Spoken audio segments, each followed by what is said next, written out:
خدا کون ہے؟ خدا کو جاننا ہر انسان کے لیے زندگی کی اہمیت رکھتا ہے۔ میں اپنے تمام دوستوں کو بائبل اسٹڈی چینل پر ویلکم کہتا ہوں، اور یہ ہمارا آج کا چوتھا ٹاپک ہے جس کے بارے میں ہم جانیں گے کہ خدا کون ہے۔ کیا ہم خدا کو جان سکتے ہیں؟ کسی کو خدا کہنے کا مطلب یہ ہے کہ یہ شخص یا ہستی الہی ہے، یا سادہ سا مشاہدہ پہلے ہی اس بات کی نشاندہی کرتا ہے کہ ہم انسان شاید خدا کو پوری طرح سے سمجھنے کے قابل نہ ہوں، کیونکہ وہ ہماری حقیقت سے پرے ہے، کیونکہ میرے خیالات آپ کے خیالات نہیں ہیں، اور نہ ہی آپ کی راہیں میری راہیں ہیں۔ آئیں اس بارے میں بائبل مقدس میں سے ایک حوالہ دیکھتے ہیں۔ یسایہ 55 باب 8 اور 9 آیت سے خداوند فرماتا ہے کہ میرے خیال تمہارے خیال نہیں، اور نہ تمہاری راہیں میری راہیں ہیں، کیونکہ جس قدر آسمان زمین سے بلند ہے اسی قدر میری راہیں تمہاری راہوں سے اور میرے خیال تمہارے خیالوں سے بلند ہیں۔ آئیں اسی بارے میں پاک کلام میں سے ایک اور حوالہ دیکھتے ہیں۔ پہلا کرنتھیوں 2 باب 11 آیت سے، کیونکہ انسانوں میں سے کون کسی انسان کی باتیں جانتا ہے سوائے انسان کی اپنی روح کے جو اس میں ہے، اسی طرح خدا کے روح کے سوا کوئی خدا کی باتیں نہیں جانتا۔ خدا زمان و مکان تک محدود نہیں ہے، یعنی کہ خدا لامحدود ہیں۔ وہ کسی مادی جسم تک محدود نہیں ہے جیسے کہ ہمارے جسم ہیں، ایسے نہیں ہیں۔ ہمارے 5 حواس اس کا مشاہدہ کرنے کے لیے کم پڑ جاتے ہیں، یعنی کہ اگر 5 گنا بھی ہماری عقل اور بڑھ جائے تو وہ بھی جو ہے کم پڑ جائے گی خداوند کو جاننے کے لیے، اس لیے کہ ہم قدرتی طور پر محدود انسانوں کے طور پر بنائے گئے ہیں، یعنی کہ جتنی عقل ہمیں چاہیے تھی اس کے مطابق خدا نے ہمیں بخشی ہے، اس سے زیادہ نہیں۔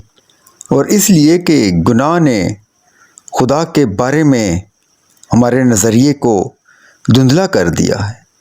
گناہ نے ہماری روحوں کو، ہمارے جسموں کو، ہماری سوچ کو، ہماری عقل کو جو ہے پکڑ لیا ہے، قبضے میں کر لیا ہے۔ اس لیے ہم خدا کو صرف اس وقت تک جان سکتے ہیں جب تک وہ اپنے آپ کو ہم پر ظاہر کرتا ہے، یعنی کہ خداوند جب چاہتے ہیں، جب ظاہر ہوتے ہیں تو ہماری عقل، ہماری سوچ وہیں تک محدود رہتی ہے، اس سے آگے نہیں۔ اب یہاں پر سوال یہ ہے کہ خدا کو جاننا کیوں ضروری ہے؟ خدا ایک ذاتی ہستی ہیں اور وہ انسانوں کے ساتھ رشتہ چاہتے ہیں، اس لیے اس نے خود کو ظاہر کیا ہے۔ اس طرح ہم خدا کے بارے میں جو علم حاصل کر سکتے ہیں وہ محدود لیکن سچا اور قابل اعتماد ہے۔ وہ بتاتے ہیں کہ وہ کون ہیں اور ان کی مرضی کیا ہے۔ یہ علم گہری خوشی کا ذریعہ ہے اور ہماری ہمیشہ کی زندگی کی بنیاد ہے۔ آئیں اسی بارے میں ایک اور حوالہ دیکھتے ہیں۔ یوحنا کی انجیل اس کا 17 باب 3 آیت، اور ہمیشہ کی زندگی یہ ہے کہ وہ تجھ خدائے واحد اور برحق کو اور یسوع مسیح کو جسے تو نے بھیجا ہے جانے۔ خدا کو جاننے کا مطلب اس کے بارے میں کچھ حقیقت پسندانہ معلومات رکھنے سے زیادہ ہے۔ اس کا مطلب ہے ذاتی تعلقات رکھنا، جیسے آپ کسی اچھے دوست یا شریک حیات کو جانتے ہیں، ایسے ہی ہے۔ خدا اپنے آپ کو انسانوں پر کیسے ظاہر کرتا ہے؟ خدا اپنے کاموں سے خود کو ظاہر کرتے ہیں، اپنی تخلیق سے۔ مثال کے طور پر وہ اپنی طاقت، حکمت اور حیرت انگیز تخلیقی صلاحیتوں کو ظاہر کرتے ہیں۔ گناہ کے خلاف اپنے رد عمل میں خدا اپنی پاکیزگی اور راست بازی کو ظاہر کرتے ہیں، بلکہ انسان کو نجات کا راستہ پیش کرنے میں اپنی محبت بھی۔ بائبل ہمیں اس بارے میں وسیع طور پر پیشن گوئی کرتی ہے کہ خدا نے کیا کیا اور مستقبل میں کیا کرے گا۔ بائبل ہمیں اس بارے میں وسیع معلومات فراہم کرتی ہے کہ خدا نے کیا کیا ہے اور مستقبل میں کیا کرے گا۔ ایک اور طریقہ جس میں خدا اپنے آپ کو بائبل میں ظاہر کرتا ہے وہ ہے اپنے کاموں اور تصویروں میں، جیسے کہ باپ، بادشاہ، چٹان اور روشنی۔ یہ تمام نام اور تصویریں ہمیں خدا کی جھلک پیش کرتی ہیں۔ آئیں اس بارے میں ایک حوالہ 2 کرنتھیوں 4:6 دیکھتے ہیں۔ اس لیے کہ خدا ہی ہے جس نے فرمایا کہ تاریکی میں سے نور چمکے، اور وہی ہمارے دلوں میں چمکا تاکہ خدا کے جلال کی پہچان کا نور یسوع مسیح کے چہرے سے جلوہ گر ہو۔ اس آیت کا مطلب یہ ہے کہ بالآخر خدا نے خود کو یسوع میں ظاہر کیا ہے۔ آئیں اسی کے بارے میں ایک اور حوالہ پاک کلام میں سے دیکھتے ہیں۔ یوحنا 1:18 سے، خدا کو کسی نے کبھی نہیں دیکھا، اکلوتا بیٹا جو باپ کی گود میں ہے اسی نے ظاہر کیا۔ بہت سی صفات صرف خدا کی ہیں۔ مثال کے طور پر خدا ابدی اور ناقابل تغییر ہے۔ وہ ہمیشہ سے موجود ہے اور ہمیشہ رہے گا۔ وہ نہ کبھی بوڑھا ہوگا نہ مرے گا۔ وہ خود مختار ہے، خود کفیل ہے، ہمگیر اور قادر مطلق ہے۔ اس کا جسمانی جسم نہیں ہے بلکہ روح ہے، اس لیے وہ ہمگیر ہے، ایک جگہ تک محدود نہیں ہے۔ اور خدا تثلیث ہے، جس کا مطلب ہے کہ خدا باپ، بیٹے اور روح القدس میں ایک ہی خدا موجود ہے۔ وہ تمام صفات ہیں، یہ وہ تمام صفات ہیں جو انسانوں میں نہیں ہیں، اور یہ ظاہر کرتی ہیں کہ اس کا کیا مطلب ہے کہ خدا الہی ہے۔ خدا کی بہت سی صفات بھی ہیں جو کسی حد تک انسانوں میں بھی پائی جاتی ہیں۔ مثال کے طور پر ہم سوچیں خدا کی محبت، اس کا غصہ، اس کی حکمت یا اس کا تقدس۔ یہ صفات ہمیں خدا کے کردار اور اس کی شخصیت کے بارے میں سکھاتی ہیں۔ خدا نیکی، حکمت اور تقدس کا حتمی معیار ہے۔ اس میں یہ تمام صفات بالکل موجود ہیں۔ خدا ایک ہے۔ ہم خدا کی تمام صفات کی فہرست بنا سکتے ہیں، لیکن ایسا کرتے وقت خدا کی وحدانیت کو ذہن میں رکھنا ضروری ہے۔ اس کا مطلب نہ صرف یہ ہے کہ ہمارا خدا واحد خدا ہے۔